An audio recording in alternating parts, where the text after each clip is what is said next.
நீதி மற்றும் பொறுப்புக்கூறலுக்கான கனடிய பெண் கொலை கண்காணிப்பகம் வெளியிட்டுள்ள அதிர்ச்சி தகவலின்படி 2026ஆம் ஆண்டின் இதுவரையிலான காலப்பகுதியில் மட்டும் 30 பெண்கள் மற்றும் சிறுமிகள் வன்முறையான முறையில் கொல்லப்பட்டுள்ளனர்.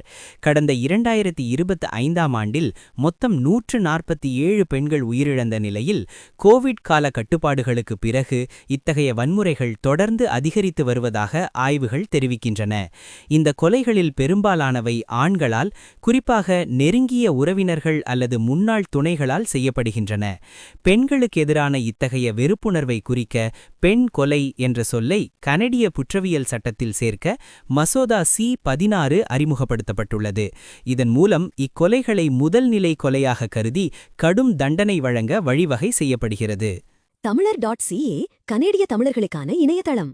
கனடா தொடர்பான இன்னும் பல தகவல்களை தொடர்ந்து அறிய எமது சமூக வலைதளங்களை ஃபாலோ செய்யுங்கள்.